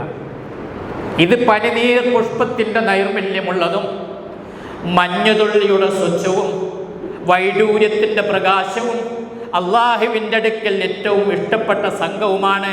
നമ്മൾ ഒന്നുകൂടെ റെഡിയായാൽ മതി. അതെന്താ റെഡിയാകുക? നമ്മൾ ജനങ്ങളോട് ക്ഷണിക്കണതില്ലേ, അത് തൽക്കാലം നിർത്തിവെക്കുക. എന്ന് ഞാൻ പറയുന്നത് നിർത്താനല്ല, എല്ലാറ്റേക്കും നിർത്താനല്ല. എന്നിട്ട് നമ്മുടെ വീട്ടിൽ ഇതൊക്കെ ഒന്നാണ് പറയാം. എന്നിട്ട് നമ്മളൊക്കെ എന്നൊരു മുജാഹിദാണ്. ഒരു തവളയുടെ കുഞ്ഞിനെ സാധാരണ നമ്മൾ പറയാറുണ്ട് നീന്താനും, അതുപോലെ തന്നെ അതിൻ്റെ പ്രവർത്തനം പഠിക്കാനും അല്ല ചെയ്യാനും ആരും പഠിപ്പിക്കേണ്ടതില്ല. ഒരു കാക്കക്കുഞ്ഞിനെ പറക്കാൻ വേണ്ടി കാക്ക പഠിപ്പിക്കേണ്ടതില്ല. ഒരു ജീവിയെയും നീന്താൻ വേണ്ടി അതിൻ്റെ അമ്മയോ അച്ഛനോ ഉമ്മയോ ഉപ്പയോ പഠിപ്പിക്കേണ്ടതില്ല. സ്വാഭാവികമായിട്ടും ആ മാർഗത്തിലേക്ക് വരും. നമ്മളുടെ മക്കളെയും നമ്മുടെ ഭാര്യമാരെയും നമ്മുടെ സഹോദരിമാരെയും നമ്മുടെ മാതാപിതാക്കളെയും അവരെയാണ് ഈ ആശയം ശരിക്ക് പഠിപ്പിക്കേണ്ടത്. ലാ ഇലാഹ ഇല്ലല്ലാഹ് ശരിക്ക് പഠിച്ചു കഴിഞ്ഞാൽ അതിൻ്റെ പ്രത്യേകത അള്ളാഹും നമ്മളും തമ്മിലുള്ള അകൽച്ച ഇല്ലാതെയായി പോകുന്നതാണ്. പിന്നെ അകൽച്ചല്ല, അടുപ്പം കൂടും.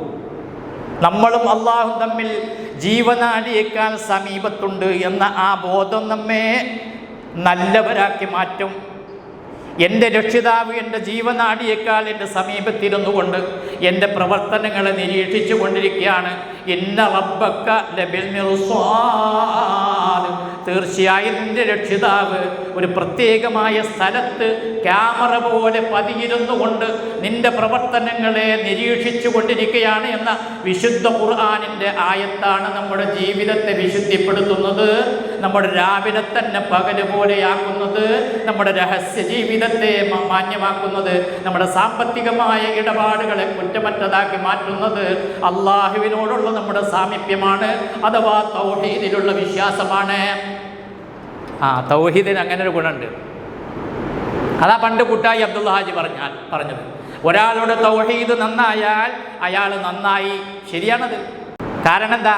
തൗഹീദ് പഠിച്ച ഒരാളുടെ വിശ്വാസം അയാളും അള്ളാഹും തമ്മിൽ യാതൊരു തരത്തിലുള്ള വിടവുമില്ല. അതുകൊണ്ടാണല്ലോ മുശ്രിക്കുകളായ ആളുകളെ പറ്റി പറയുന്നിടത്ത്, ഇസ്ലാമിൽ നിന്ന് പുറത്തു പോകുന്ന മുർത്തദ്ദാകുന്ന കാര്യം പറയുന്നിടത്ത് മഹാനായ ഇബ്നു ഹജർ ഹൈതമി റഹ്മത്തുള്ളാഹി അലൈഹി എണ്ണി പറയുന്നത്, വമിൻ ദാലിക, മുഅ്മിനായ ഒരു മനുഷ്യൻ മുഅ്മിനല്ലാതെ, മുസ്ലിമായ മനുഷ്യൻ മുസ്ലിമല്ലാതെ കാഫിറാകുന്ന മുർത്തദ്ദാകുന്ന മുശ്രിക്കാകുന്ന കാര്യത്തിൽപ്പെട്ടതാണ് ജഅലു ബൈനഹു വബൈനല്ലാഹി തആല,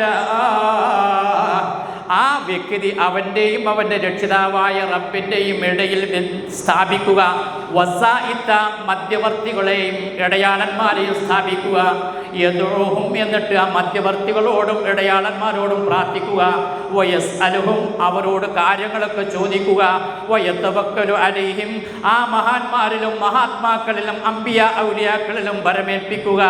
വഖാലു ഇജ്മാ, അഹ്ലുസുന്നത്ത് വൽ ജമാഅത്തിന്റെ പണ്ഡിതന്മാർ ഏകോപിച്ച് പറഞ്ഞ കാര്യമാണത്. മുജാഹിദുകൾ പറയുന്ന കാര്യമല്ല, വഹാബികൾ പറയുന്ന കാര്യമല്ല, മർകസുദ് ദഅവയുടെ ആദർശമല്ല, അത് ഇസ്ലാമിലെ പ്രവാചകന്മാരുടെ ആദർശമാണ്. പോരാ, പ്രവാചകന്മാരുടെ ഇജ്മാ ആണ്.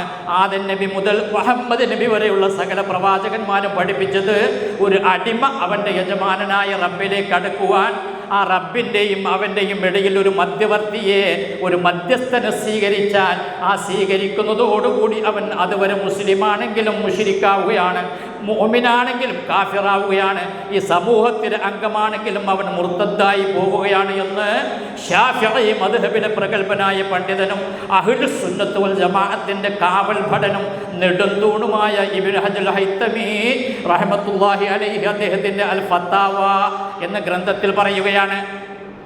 കാരണം നമ്മൾ റബ്ബും അത്ര അടുത്താണ്. ഈ അടുപ്പം ദൃഢമായാൽ നമ്മുടെ ജീവിതം ശുദ്ധമാകും.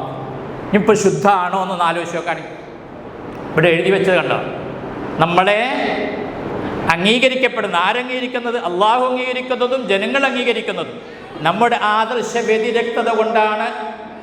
അതേപോലത്തെ നമ്മുടെ ജീവിതത്തിൻ്റെ വിശുദ്ധി കൊണ്ടുമാണ്. അതുകൊണ്ട് കേരളത്തിലെ മുസ്ലിങ്ങളിൽ നിന്ന് മുജാഹിദുകൾ ജീവിതം കൊണ്ട് മാറി നിൽക്കേണ്ടതാണ്, ജീവിതം കൊണ്ട് മാറ്റി നിർത്തപ്പെടേണ്ടതാണ്. പ്രത്യേകമായ ഒരു വിശേഷണം അവർക്ക് വേണ്ടതാണ്, പ്രത്യേകമായ ചില സൽഗുണങ്ങൾ അവർക്ക് വേണ്ടതാണ്. ഞാനൊരു സ്ഥലത്ത് ജോലി ചെയ്തിട്ടുണ്ട്, തെക്കൻ ഭാഗത്തിൻ്റെ സ്ഥലം പറയുന്നില്ല. കടുത്ത എതിർപ്പുള്ള സ്ഥലമാണ് മുജാഹിദുകളോട്, കടുത്ത എതിർപ്പുള്ള സ്ഥലം. പക്ഷെ അവിടെ ഒരു കോൺട്രാക്ടറുണ്ട് വീട് നിർമ്മിക്കണ, അതൊരു മുജാഹിദാണ്. അയാൾക്ക് പണിയോട് പണിയാണ്. എന്താ ജനങ്ങളെന്ന് പറയുന്നു, അവനെ അങ്ങോട്ട് ഏൽപ്പിച്ച പിന്നെ നമ്മൾ ആ വഴിക്ക് തിരിഞ്ഞു നോക്കേണ്ടതില്ല. ഞങ്ങളുടെ നാടൻ ഭാഷയിൽ, മലബാർ ഭാഷയിൽ പറഞ്ഞാൽ അത് ആണിനും പെണ്ണിനും വിശ്വാസമാണ്, മുസ്ലിമിനും കാഫിറിനും വിശ്വാസമാണ്, സുന്നിക്കും മുജാഹിദിനും വിശ്വാസമാണ്. അതുകൊണ്ട് എത്ര കടുപ്പപ്പെട്ട സുന്നിയാണെങ്കിലും അവൻ്റെ വീട് പണിയുമ്പോഴും പണി ഏൽപ്പിക്കുന്നത് ഇവനാണ്. അതെന്തേ? അത് അവൻ ഏൽപ്പിച്ചാൽ പിന്നെ നമ്മൾ ആ വഴിക്ക് പോകണ്ട. അത് സത്യസന്ധമായി കൃത്യമായിട്ട് അത് നിർവഹിക്കുന്നു. എൻ്റെ കൂടെ ഒരു കോൺട്രാക്ടർ വന്നിട്ടുണ്ട്, ഞാൻ പറയാണ് അദ്ദേഹവും അപ്രകാരം തന്നെയാണ്. പക്ഷെ ഇവിടെ വന്ന് പണിയെടുക്കാനുള്ള കഴിവില്ല കേട്ടോ, അതുകൊണ്ട് ആരും വിളിക്കണ്ട. അദ്ദേഹത്തിന് അങ്ങനെ തന്നെ പേര് അവിടെ. അതുകൊണ്ട് എന്ത് പണി ഉണ്ടെങ്കിലും പേര് ഞാൻ പറയണില്ല, അവനെ ഏൽപ്പിക്കുക എന്നുള്ളതാണ്. വേണ്ടാന്ന് പറഞ്ഞാലും ആൾക്കാർ പിടിച്ച് കൊടുക്കും. അതാണ് മുജാഹിദ്. ഇന്ന പൈസ ഇന്ന ആളുടെ കയ്യിലോ, അത് വിശേഷിച്ചേൽപ്പിക്കാം. കേരളത്തിൽ ഏറ്റവും കൂടുതൽ ഈ ജമാഅത്തെ ഇസ്ലാമിയോട് വിരോധമുള്ള ആളാണ് നമ്മുടെ കെ ഉമർ മൗലവി. മൂപ്പര് ഗൾഫിൽ അജ്മാനിൽ പോയപ്പോൾ അവിടുത്തെ ഒരു ഡോക്ടർ, അലി അജ്മാൻ എന്ന് പറയുന്ന ഒരു ഡോക്ടർ, അയാൾ കടുത്ത ജമാഅത്തുകാരനാണ്. അയാൾ തിരൂർക്കാടത്തിലെ ജമാഅത്തെ ഇസ്ലാമിക്ക് വേണ്ടിയിട്ട് കുറച്ച് പൈസ പിരിച്ചിട്ടുണ്ടായിരുന്നു. അത് ഉമർ മൗലവിയുടെയൊക്കെ കൊടുത്തയച്ചു. പിന്നെയാണ് അയാൾ അറിയുന്നത് ഈ ഉമർ മൗലവി എന്ന് പറഞ്ഞ ജമാഅത്തെ ഇസ്ലാമിയുടെ ബദ്ധവൈരിയാണ്, കഠിന ശത്രുവാണ്. മൗദൂദി സാഹിബിന് ലഅനത്തുള്ള എന്ന് പറയണില്ല എന്ന് മാത്രമാണ്. അങ്ങനെ പറയുന്ന ഒരാൾ ഉമർ മൗലവിയുടെ ശിഷ്യനായിട്ടുണ്ട്. ഒരു ബാവാജി എന്നറിയും, ബാവക്ക എന്നറിയും, നോവിനോ ബാറ്ററിയുടെ ഏജൻ്റായിരുന്ന ബാവക്ക. മൗദൂദി എന്ന് പറഞ്ഞാൽ ലഅനത്തുല്ലാഹി അലൈഹി എന്നറിയും. ഉമർ മൗലവി അങ്ങനെ പറയല്ല ബാവക്ക എന്ന് പറയും, എന്നാലും പറയും. ഉമർ മൗലവി ലഅനത്തുള്ള എന്ന് പറയില്ല എന്നുള്ളൂ, അത്ര എതിർപ്പാണ്. പക്ഷേ ആ ഡോക്ടർ അലി അജ്മാൻ പിന്നീട് മുജാഹിദാണ് ആകുന്നത്. എന്തേ കാരണം?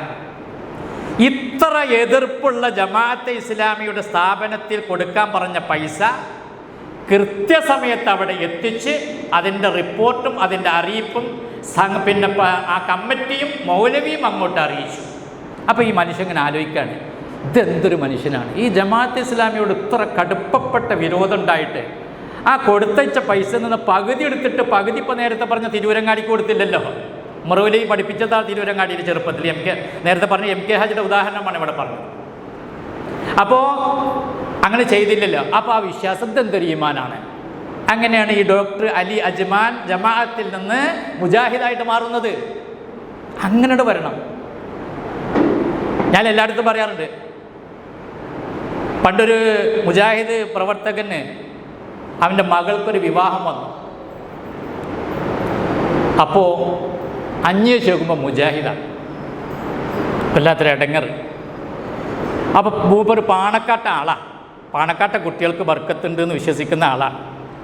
അപ്പോൾ പാണക്കാട്ട വലിയ കുട്ടിയുടെ അടുത്ത് തന്നെ പോയി. എന്നിട്ട് പറഞ്ഞു, തങ്ങളെ ഞാൻ ഇപ്പോൾ വല്ലാത്തൊരു കുടുക്കിലാണ് പെട്ടിക്കണം. എൻ്റെ മകൾക്ക് ഒരു വിവാഹം അന്വേഷിച്ചുകൊണ്ട് ഒരു ചെറുപ്പക്കാരൻ വന്നു. അപ്പോൾ അന്വേഷിച്ച് നോക്കുമ്പോൾ മുജാഹിദാണ്. പറഞ്ഞതെന്താ അറിഞ്ഞോ? ധൈര്യമായിട്ട് കെട്ടിച്ചെടുത്തോ, ധൈര്യമായിട്ട് കെട്ടിച്ചെടുത്തോ. കൃത്യമായി നമസ്കാരം ഉണ്ടാവും, നല്ല സ്വഭാവം ഉണ്ടാവും. ആരാ പറഞ്ഞത്? ശിഹാബ് തങ്ങൾ. അങ്ങനെ പറയിപ്പിക്കണം. മുജാഹിദുകൾ അവർക്ക് സാമ്പത്തികമായ ഇടപാട് അവരോട് ചെയ്യുകയാണെങ്കിൽ അതിനൊരു കൃത്യതയുണ്ട്, സുതാര്യതയുണ്ട്. ഇത് പല മുജാഹിദ് മഹല്ലുകളിലും യാതൊരു തരത്തിലുള്ള സുതാര്യത ഉണ്ടാവില്ല. കഴിഞ്ഞ കൊല്ലം, അതിൻ്റെ മുമ്പത്തെ കൊല്ലമൊക്കെ പിരിച്ച സക്കാത്ത് ഇവിടെ കച്ചവടം നടന്നുകൊണ്ടിരിക്കുകയായിരിക്കും. ഒരാളുടെ അരികിലേക്ക് ഇറന്ന് ചെല്ലാൻ പാടില്ലാത്തത് കൊണ്ടാണ് അങ്ങനെ ചെയ്യരുതെന്ന് കരുതിച്ചിട്ടാണ് സക്കാത്ത് സംഘടിതമാക്കിയത്. ഞാൻ പണ്ട് ഖുതുബ നടത്തിയിരുന്ന ചന്തക്കുന്ന് എന്ന പള്ളിയിൽ അപേക്ഷയുമായിട്ട് എത്ര ദിവസം നടക്കണമെന്നറിയോ ഇവരുടെ അടുക്കൽ? പിന്നെ വാ എന്ന് പറഞ്ഞേക്കും. എന്താ ഈ പിന്നെ വാ? ഈ പൈസ കൊണ്ട് ഇവർ കൈകാര്യം ചെയ്യാണ്, ഇവർ കച്ചവടം നടത്തുകയാണ്. പള്ളി കമ്മിറ്റിയാണ്. മിക്ക മുജാഹിദ് പള്ളി കമ്മിറ്റിയിലും മുജാഹിദിൻ്റെ KNMൻ്റെ പ്രസിഡന്റും സെക്രട്ടറിയും തന്നെയായിരിക്കും. അപ്പോൾ ഗുണം മനസ്സിലായല്ലോ. എങ്ങനെ ഉണ്ടായിരിക്കും ഗുണമെന്ന്?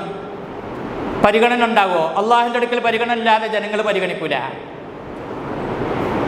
അള്ളാഹുവിൻ്റെ അടുക്കൽ പരിഗണനയില്ലാതെ ജനങ്ങളുടെ പരിഗണന ഉണ്ടാവില്ല. ഉണ്ടാകും എങ്ങനെ അറിയോ?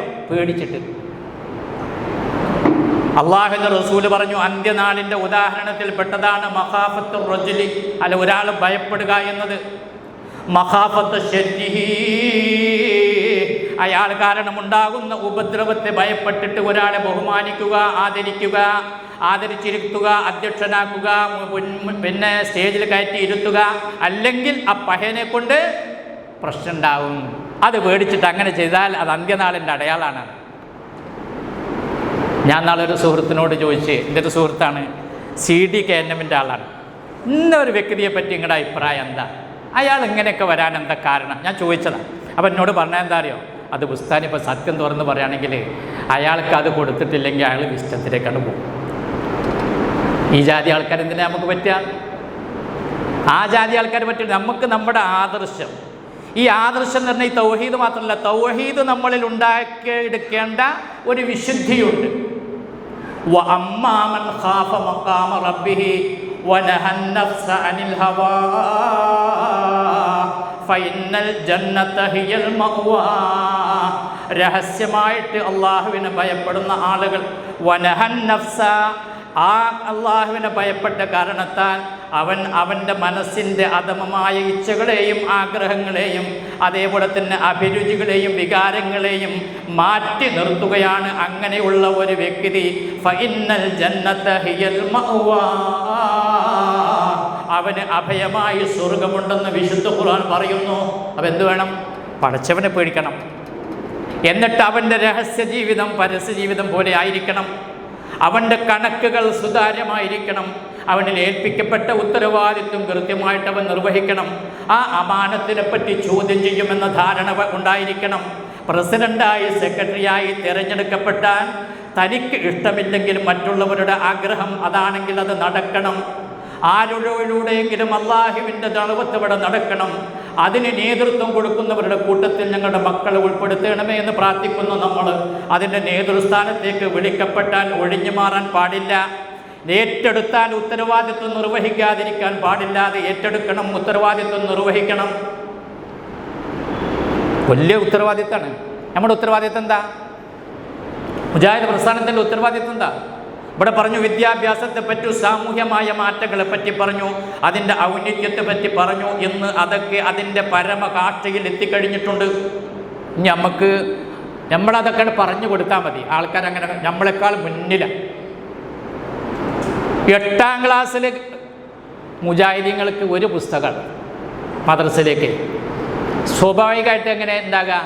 1ാം ക്ലാസ്സിൽ 2 പുസ്തകം, 3ാം ക്ലാസ്സിൽ 4 പുസ്തകം, 4ാം ക്ലാസ്സിലാകുമ്പോൾ 8 പുസ്തകം, അപ്പോൾ 8ാം ക്ലാസ്സിലാകുമ്പോൾ 16 പുസ്തകം. അങ്ങനെ കയറിയല്ലേ പോകേണ്ടത്? ഇത് മുജാഹിദിൻ്റെ വളർച്ച അങ്ങനെ കീപ്പോട്ടാണ്. 8ാം ക്ലാസ് ആയപ്പോൾ ഒറ്റ ബുക്ക്, അത്രേ ഉള്ളൂ. എന്നാൽ സമസ്തക്ക് പോയി നോക്കി 18 പുസ്തകമാണ് 12ാം ക്ലാസ്. 12ാം ക്ലാസ് വരെ മദ്രസയാണ്. 8000-ത്തിലധികം മദ്രസ. വിളിച്ചത് കേട്ടിട്ടുണ്ട്. നമ്മൾ നിർത്തണം. അപ്പോൾ മറ്റ് കാര്യങ്ങൾക്ക്, വിദ്യാഭ്യാസപരമായ കാര്യങ്ങളൊക്കെ സ്വയം ആളുകളെ ഏറ്റെടുത്തുകൊണ്ടും അത് വിചാരിച്ച് നമ്മൾ പിൻവാങ്ങണമെന്നല്ല, നമ്മൾ തുടക്കം കുറിച്ച് കൊടുത്താൽ മതി, അതിൻ്റെ പിന്നാലെ ജനങ്ങൾക്ക് പോരും. കാരണം അത് ഭൗതികമായ നേട്ടങ്ങളിലൂടെയുള്ള കാര്യമായതുകൊണ്ട് ആരും പിന്തിരിപ്പ് നയം എന്നെ സ്വീകരിക്കില്ല. പിന്തിരിപ്പ് നയം അള്ളാഹിനെ മാത്രം ആരാധിക്കുകയും അവനോട് മാത്രം പ്രാർത്ഥിക്കുകയും അവനോട് മാത്രം ഇസ്തിഗാസ നടത്തുകയും ചെയ്യുന്ന വിഷയത്തിലാണ്. അതാണ് ജനങ്ങൾ ചെയ്യുന്ന ഏറ്റവും വലിയ തിന്മ. ആ തിന്മയിൽ നിന്ന് തടയാൻ വേണ്ടി നിയുക്തരായ ഒരു സംഘമാണ് നമ്മൾ. അത് അള്ളാഹു നമ്മളെയാണ് ഇപ്പോൾ അതിന് തിരഞ്ഞെടുത്തിട്ടുള്ളത്. അതുകൊണ്ട് ആ കാര്യത്തിൽ വീഴ്ചയില്ലാതെ അതായിരിക്കണം നമ്മുടെ ഉത്തരവാദിത്വം എന്ന് കരുതിക്കൊണ്ട് അതിൻ്റെ ഭാരവാഹികളാവുക, ആ പ്രവർത്തനവുമായി മുന്നോട്ട് പോവുക.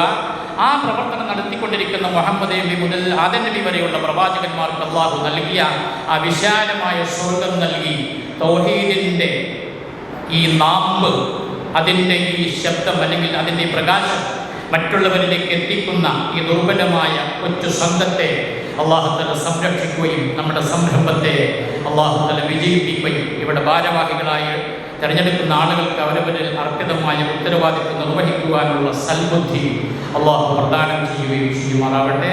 റബ്ബനാ ആതിനാ ഫിദ്ദുനിയ ഹസന വഫിൽ ആഖിറതി ഹസനത വഖിനാ അദാബന്നാർ. ഒരു മാപ്പപേക്ഷ, സമയം വൈകിപ്പോയത് ഇതെല്ലാ പ്രാവശ്യവും ഉണ്ടാവും, അതും സഹിക്കാം. അസ്സലാമു അലൈക്കും.